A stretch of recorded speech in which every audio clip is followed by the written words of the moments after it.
Hi, and welcome to this week's Wellness Wander. I'm Alex Summers, and I'm the Glasshouse Supervisor here at the Botanic Gardens. And today we're going to start at the Scented Garden.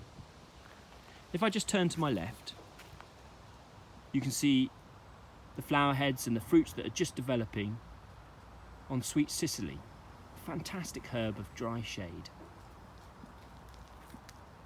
Now the Scented Garden includes plants that have fantastic scent in their flowers and their foliage.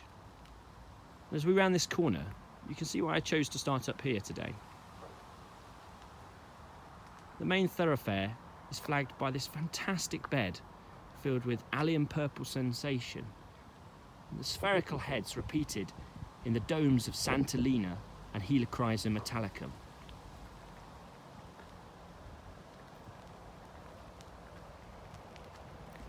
Just down in front of me, Lepita racemosa Walker's Low. If you take the minute to rub your hand in this, fantastic scent wafts all around.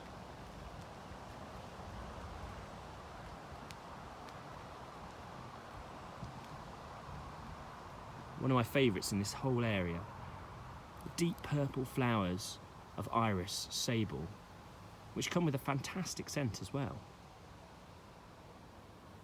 And just look into the back of the bed.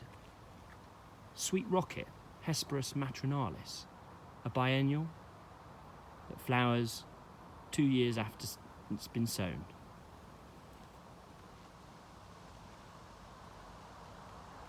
And flagged on either side of the path here, we can see the wigwams that in a normal year would hold sweet peas.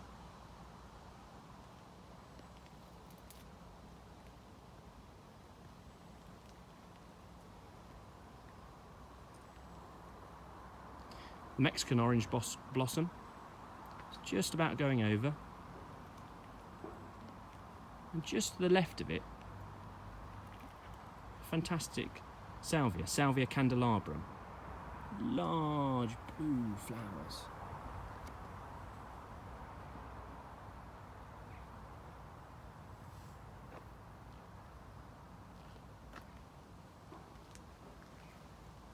And then over the structure in the centre of the Scented Garden, Rosa Seagull, a lovely scented rose, a rambler, somewhat like Rambling Rector.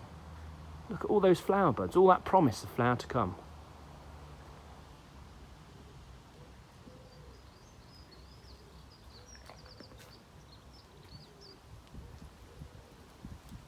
You see the lilacs are just about going over.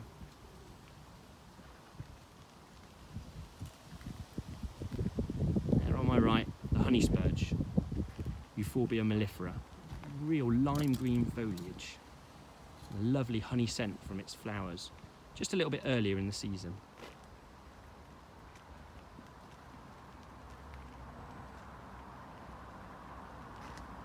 I'm just going to finish on the fantastic texture of the fennel just at the end of this part of the garden.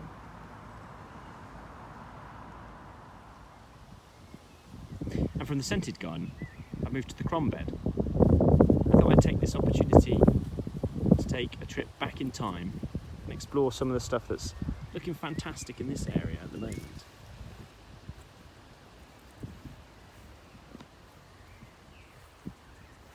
You see the intense orange of a Schultzia californica, introduced in the 1800s. Almost too intense to look at directly in this sunlight. And then just down to its right, Limnanthes douglasii, the poached eggplant. A great one for bees. You see one just tracking through the flowers now.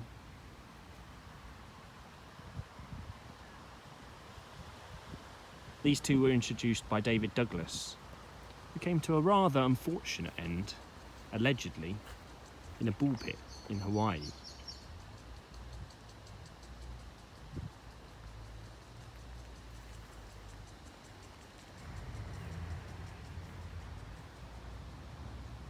All of the trees on the fairway now are coming out into leaf, and where I looked at the cherries last time I did the wander, you see they're fully in foliage now and all the flowers have disappeared.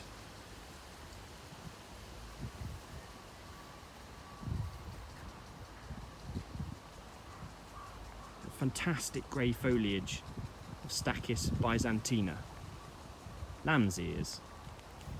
Now, this is a plant that takes me back to being a kid. And I'm sure many of you visiting the garden will have taken the opportunity to rub your fingers through this fantastic felty foliage.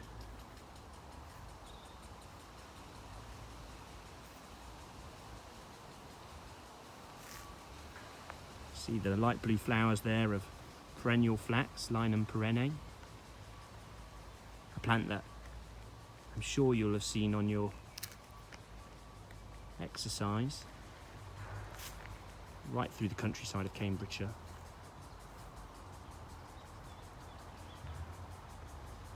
And as we get down into the 1700s,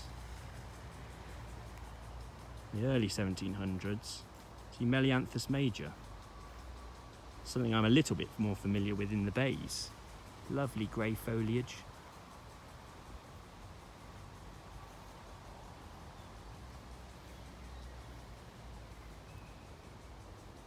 See catalpa still to come out in leaf.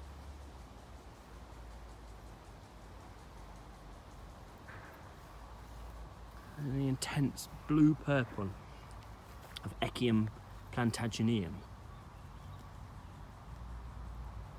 introduced in the mid 1600s.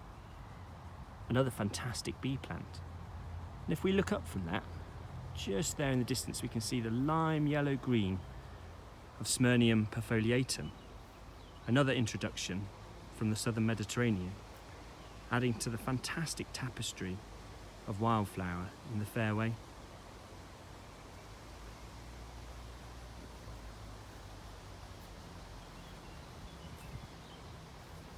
I'm just going to finish on the fantastic yellow flowers of Doronicum,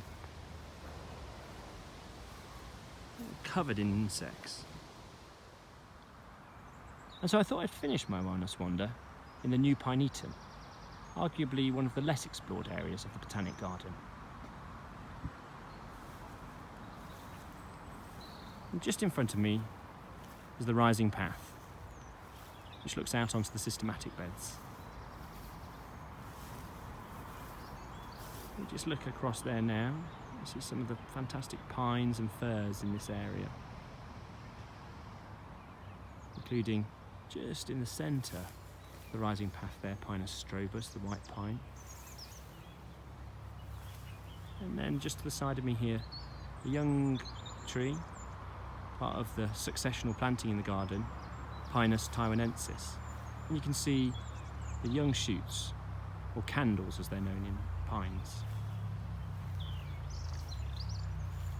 And we just come up to this Swiss pine, or Pinus sembra. I'm just focusing on the young male cones, a lovely red tint.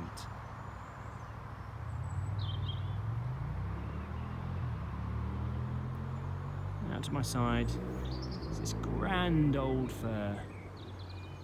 It's a Douglas fir, Pseudotsugus menziesii. I thought I'd take the opportunity to get down one of the female cones. And you can see, looks like little mice disappearing behind the cone scale.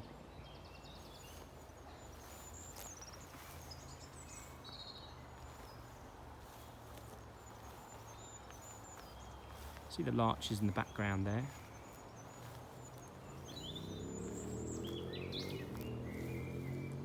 Just passing one of the many Pinus nigra or black pines in the garden.